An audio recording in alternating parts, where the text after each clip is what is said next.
Warning: our YouTube channel and its videos may contain scenes, language, and content that may not be appropriate for all audiences. These videos include surveillance footage, undercover pursuit of suspects, actual police and rescue operations, and fearless confrontations. If you do not approve of the content, please do not watch our videos. If you wish to continue, we strongly advise that you proceed with caution.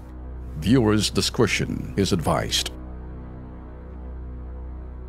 Maraming mga yaman ng Pilipinas sa Metro Manila man o out of town na talaga namang dapat itampok po natin. Tulad dito, pagiging malikhain ng Pinoy, ginawang negosyo. Panoorin natin.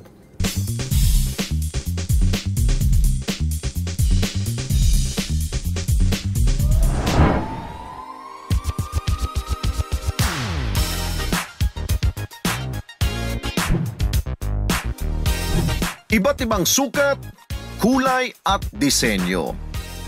Mula sa entrance, lobby, dining area, minibar, at sa counter, tanging mga makukulay na dream catchers ang palamuti.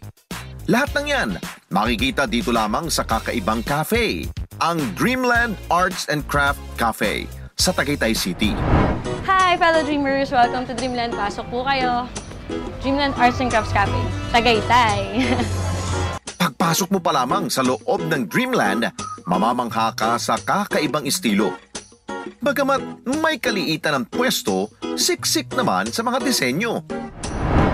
Nabuong Dreamland bunga ng pagkahilig ni Phoebe sa arts and craft. We turned our passion into our profession and we embrace it and we love what we do every day. Kaya hindi kami napapagod. So, yan, nagkatotoo si Dreamland.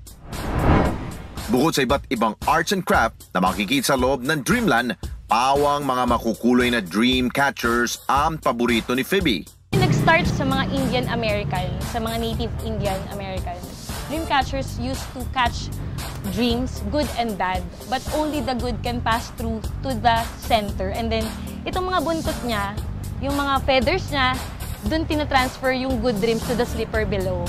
Actually, originally, that's the purpose. Pero for me kasi, parang it's the craft that we do that parang sa amin lang is parang to bring good vibes in your home, in your room.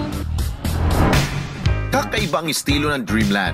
Mula sa modernong pamumuhay, pansamantala kanyang dadalhin sa sinaunang kaugalian.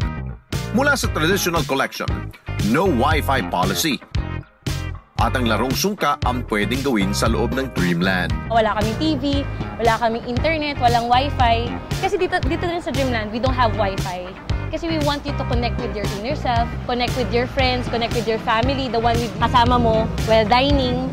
Parang sabi ko nga minsan na nga lang magkasama-sama tapos tingin-tingin pa sa cellphone gadgets. Pwede bang magpictura na lang and then later on, saka na tayo mag-online. Maging ang pagkain, kakaibang estilo. Yung isa namin sa bestseller namin, we call it Dreamer's Delights. And this one is DIY S'mores Delights. So ikaw yung gagawa ng s'mores mo, i-roast natin yung s'mores. Tapos iipit natin siya dito. That's what you call s'mores. Kung nais ng kakaibang gimmick, puntahan ang Dream Catchers Arts and Crafts sa Tagaytay City.